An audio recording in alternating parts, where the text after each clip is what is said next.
Zdravljen Erik, po nekem premoru se ponovno vračate v reprezentanco. Kako je priti nazaj v Tabor? Pa vedno je super priti v reprezentanco. Res je, da je minilo nekaj časa, ampak ko sem zdrav, ko me selektor hoče, se vedno z veseljem udeležim in tudi tokrat je tako. Selektor je omenil, da vas je želel že na prejšnji akciji zraven, ampak ste imeli nekaj težav s poškodbami. Kako je sedaj z vaše zdravstveno stanje? Ja, imel sem počeno rebro, kar je zelo boleče. Praktično nisem treniral 100% in tudi zaradi tega nisem prišel, ker nisem bil čisto 100% pripravljen. Vendar je ta težava minila, odigral sem končnico brez problemov, tako da je super.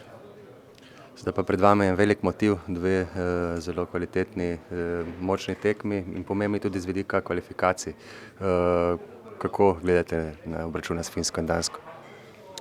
Ja, zagotovo poleg nas na papirju dve najboljši ekipi. Vemo, kaj nas čaka v Helsinkih, poln stadion. Imam tudi svojih igralcev v ekipi, ki je Finci in igra za reprezentanco in tudi je rekel, da že komaj čakajo, tako da so napaljeni, ampak mi moramo odgovoriti enako. Moramo pokazati, po kaj smo prišli, da si želimo točke in imamo čas, da se pripravimo, tako da upam, da bo vse v redu. Po Finski sledi še Danska v polnih Stožicah. Navijači so praktično pograbili vse karte, kar se že ni zgodilo precej let.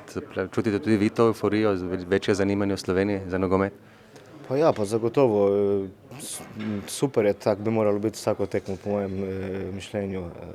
Ko igra Slovenija, to je praznik in ja, itak smo navdušeni in komaj čakamo to tekmo, ampak seveda, prej je Finska in moramo se skoncentrirati samo na to. Mogoče še to, v reprezentanci tokrat ne bo kapetana zaradi poškodbe, se pravi Jana Oblaka. Kaj to pomeni za ekipo? Ja, zagotovo je hendikep, kapetan, lider te ekipe. Zagotovo se bo poznalo, da ga ni, ampak tako pač je v nogometu. Ko ne moreš, pač ne moreš. In mislim, da ekipa je dosti izkušena, da bo tudi brez Jana, ki seveda ga bomo pogrešali, ampak brez njega bo šlo, mora iti in sem prepričan, da je dosti pravih liderjev v ekipi. Še to, smo na začetku poletja, vam verjetno misli nikakor ne uhajajo na dopuste.